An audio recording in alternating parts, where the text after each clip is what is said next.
Hello, you're welcome. It's news in brief on Adventist World Radio 97.7. You are hearing us live from AWR Studios, 108 Otumfo, Osei Tutu the second, Blvd Street, Labour, Awr Kumasi.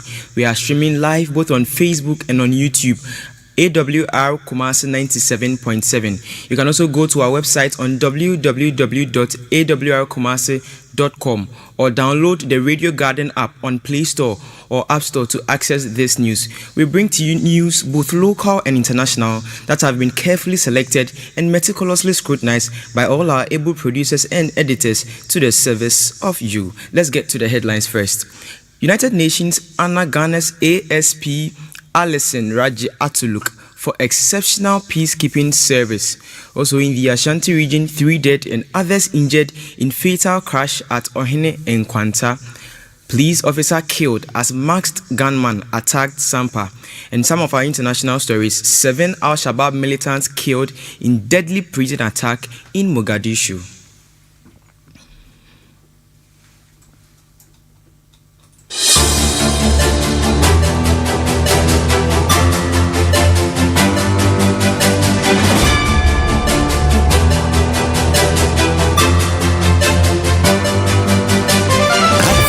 World Radio, Kumasi, the voice of hope.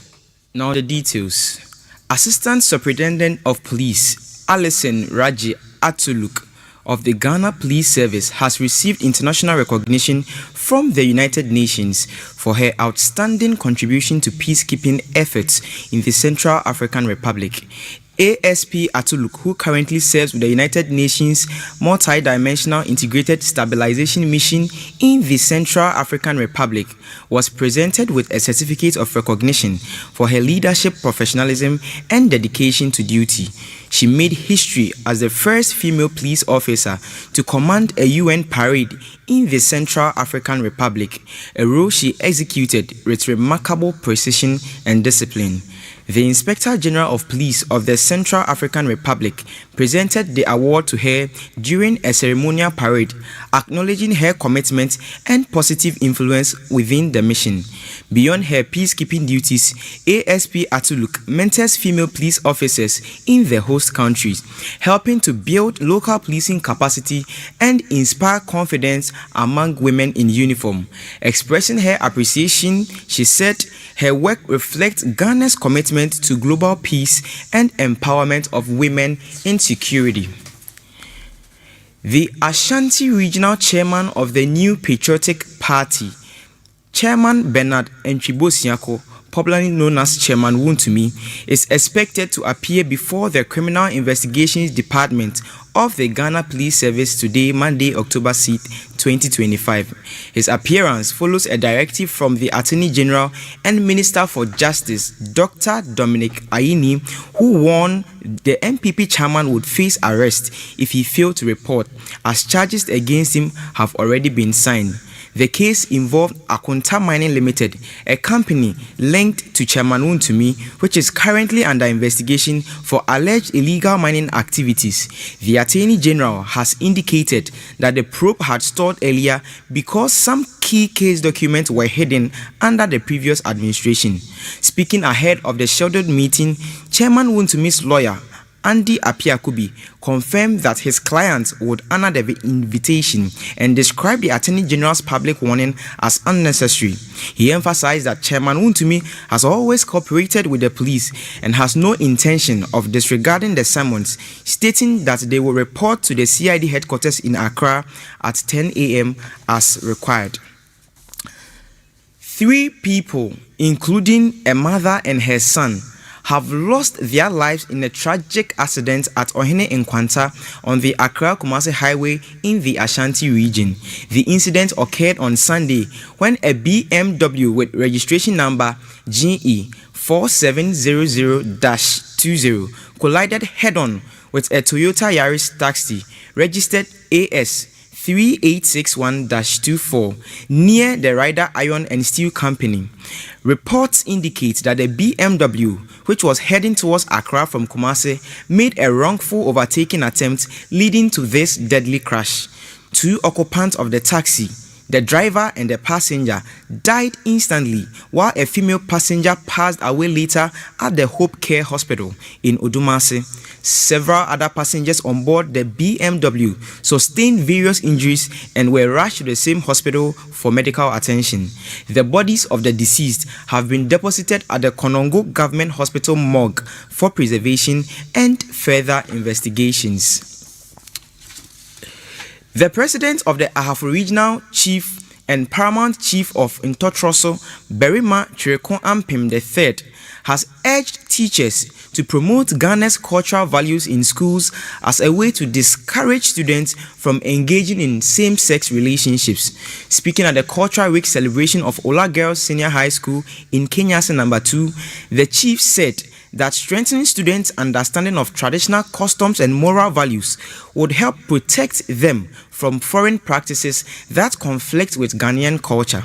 He praised Ola Girls SHS for celebrating the country's diverse cultural heritage each year and encouraged other schools to adopt similar programs to instill discipline and cultural pride in students.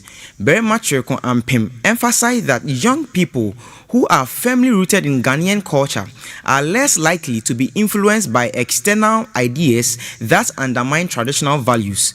The paramount Queen Mother of Kenyasi No. 1, Nanaya Educhumuwa Mrosa, also addressed the students, urging them to take cultural education seriously. She advised the youth to avoid posting inappropriate material on social media, warning that such action could jeopardize their future opportunities. A police officer has been shot to death after masked gunmen stormed Sampa in the Bono region on Sunday afternoon, sparking a violent clash between two rival groups. The armed men reportedly opened fire in several parts of the township, causing panic among residents. Security personnel have since been deployed to the area to restore calm and prevent further escalation. Investigations are currently underway to determine the cause of the clash and to track down those involved. The Ghana Police Service is yet to issue an official statement on the incident. In our international stories, 7 suspected Al-Shabaab militants were shot to death by Somali security forces after they stormed the high-security Godka Jilakol prison in Mogadishu on Saturday evening. According to authorities, the fierce gun battle lasted nearly 6 hours before all the attackers were killed. The militants, disguised as soldiers, attempted to free some of their jailed members but failed to do so. Officials confirmed that no prisoners escaped during the assault.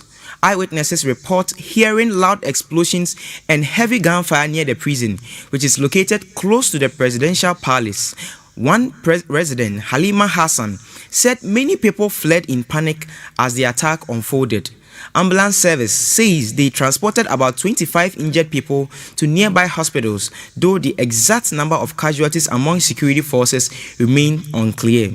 The African Union Support and Stabilization Mission in Somalia condemned this assault, describing it as a cowardly act that showed the militants' disregard for human life.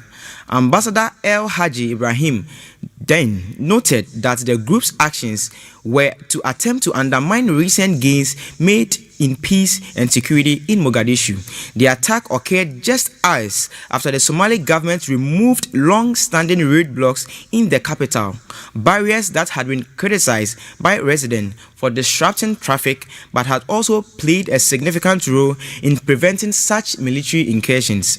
Mogadishu had enjoyed months of calm before this latest incident, as Somali forces, supported by the African Union troops and local militants, had successfully pushed Al-Shabaab fighters of several regions in the central and southern Somalia.